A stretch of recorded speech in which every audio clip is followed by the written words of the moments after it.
Hello and welcome to Stories for Wonderful Children, the podcast where I share the stories I've told my children at bedtime over the years. I'm Dan Wendelin, your host and storyteller. Tonight's story is about a lonely old bridge troll who receives a rather surprising invitation. I hope you enjoy the story.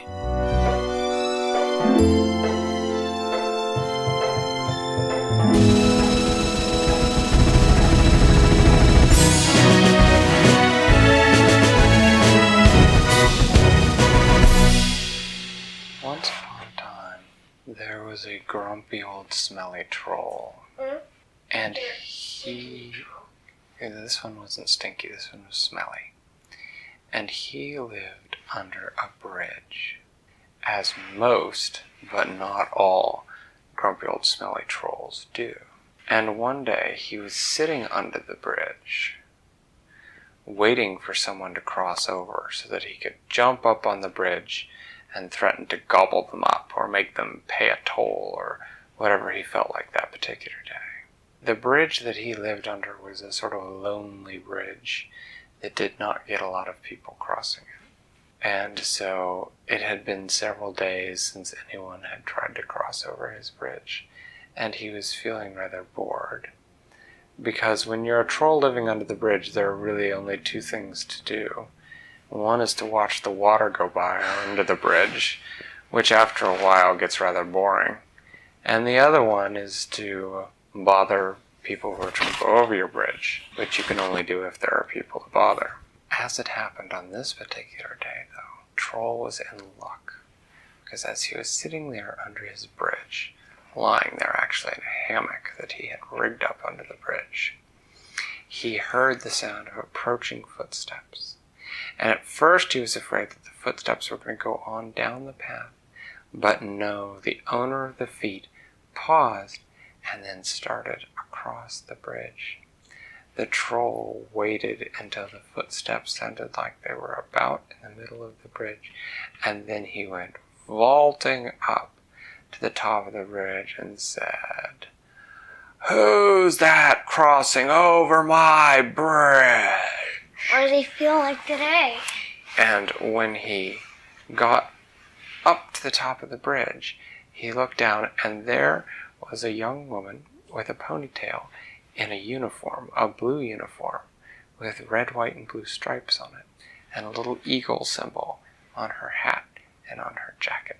And she said, "Oh, there you are. I was wondering if anyone was home. Are you the bridge troll?" And the troll looked at her and he said, "Of course I'm the bridge troll, and this is my bridge. Who are you to be crossing over it?" And the woman looked at him and she said, "Well, my name's Karen, and I'm not crossing over your bridge. I'm your mail carrier, and I'm here to deliver your mail." You're what?" said the troll. "Nobody sends me mail. I'm a bridge troll." "Well," said Karen, "this letter is directed to the troll at this bridge. So, there you go." And she handed him the letter and turned around and walked back off the bridge. Now the troll was completely bamboozled. What does bamboozled mean? It means confused, perplexed, uncertain of what to do next, with a little bit of surprise.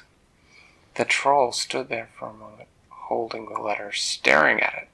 He had never gotten a letter before, and was not at all sure why he had gotten one now, or what he should expect to do next. So he decided to take the letter, and he climbed back underneath the bridge, and he stuck the letter up between a couple of the cracks in the bridge on the underside. And then he got back into his hammock, and he stared down at the water for a couple minutes. And then he stared up at the letter stuck in the ceiling above him.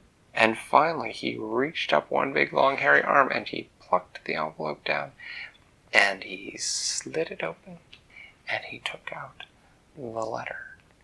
And the letter said, "Dear Brother Troll, the Honorable Order of Bridge Trolls is holding its 1-century convention, and you are hereby invited to attend. 3 days from now, under the Great Brooklyn Bridge in New York City.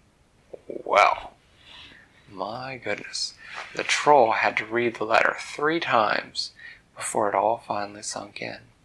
There was going to be a grand convention of bridge trolls under the greatest bridge in the world, the most famous bridge, the Brooklyn Bridge in New York City. And he was invited. He quickly got down his money bag, where he had collected all the money from the people who had crossed his bridge and paid the toll troll. And he looked around. He looked around to see if there was anything. He looked around to see if there was anything else that he needed to take with him, and then he remembered that he didn't really own anything else other than the bridge and the money and the hammock. And he decided that the hammock wouldn't be much use on the trip. So he leapt up to the top of the bridge and started to walk. And as he was leaving the bridge, he saw someone coming down the path towards him. It was a hiker, and the hiker said, "Do you know whether there's a troll that lives under that bridge? Am I going to have to pay a toll to get across it?" And the troll looked at him and he said, "Not today, there isn't." And the hiker said, "Okay, thanks." The troll just shook his head and went on, somewhat amused by a hiker that didn't know a troll when he saw one. The troll walked all night until he got to the ferry, and he paid to get on the ferry, and the ferry boat took him to New York City. And then the troll walked around New York City until he figured out where the Brooklyn Bridge was. And then he found a spot under the bridge to sleep that night. And in the morning, trolls started arriving from all over the world. There were big trolls and little trolls, ugly trolls and beautiful trolls. And mind you, even if you're a beautiful troll, you're still pretty darn ugly. Trolls that spoke English, and trolls that spoke Spanish, and trolls that spoke Chinese, and trolls that spoke Japanese, and there was even one troll that spoke Zulu. What is Zulu? But besides all it's a language in Africa. But besides all the other languages they spoke, they all spoke troll. And so that's how they talked with each other. They talked to each other in troll. So everyone knew troll? Everyone knew troll, yep. And so they had meetings at the convention. They had people who shared ideas about the best way to collect a troll toll. And they had a meeting that warned the trolls about not messing with goats, because goats were not good to mess with and sometimes were known to butt trolls off bridges. And they had a meeting about the best way to pick a new bridge if you decided to move. And they had a meeting about the scariest face, the way to make the scariest possible face so that you scared people. And then they took turns, once it got late, jumping out and landing in front of cars that were crossing the Brooklyn Bridge. And the cars did not stop, and so then they had to jump out of the way, but they loved the looks of surprise on the drivers' faces, because the drivers were not used to seeing trolls on that bridge. And then after that, after they had all the meetings, that night they had a party under the bridge. And they had all brought their money, and so they had bought party supplies, and they had balloons and cake and ice cream. They had chocolate. They played games like pin the tail on the troll, and they had Okay, trolls have tails? No, it's just a silly game. And they played other games like hide and seek, but you couldn't leave the bridge, and so there weren't very many good places to hide. Like, where did the troll hide? Well, the troll hid up on top of one of the big steel support girders, and he was one of the last ones to be found. He found a particularly shadowy place, and he held really still so that other trolls didn't see him. Was he fourth last, third last? He was second to last. The troll Who was first last? The troll that was found very last was a troll from Canada who had actually figured out a way to hide on the side of the bridge. He had a special trick of just sticking to walls, sort of like Diana Stickapod, and he actually stuck to the side of the bridge, and nobody thought to look there because there was nothing to stand on, and so they found him last. And then in the morning, all the trolls bid farewell to each other, and the troll went back to his... What was the troll's name? You know, I don't know. I'm not even sure I could pronounce it if I knew it. It's probably something like Jakonkatong or something like that, because trolls have extremely odd names. Very odd. You probably actually need a troll tongue to be able to say a troll name. I'm not sure that people tongues are made to be able to say troll names right.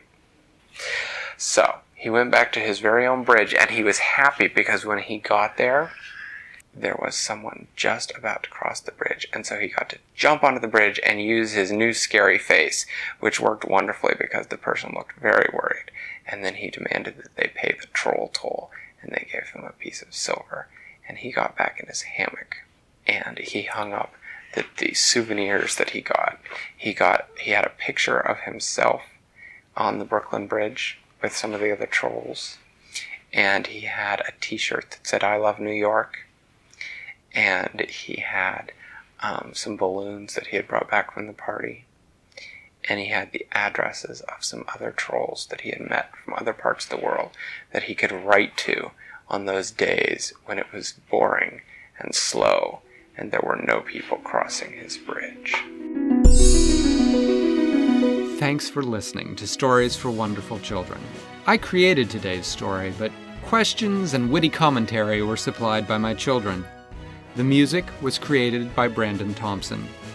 Your reviews and personal recommendations are the main way that new listeners find the show, so thank you for spreading the word. I'd love to hear your feedback, so feel free to get in touch via email or social media, which are listed in the show notes. Until next time, I'm Dan Wendelin, reminding you to tell someone you love a story.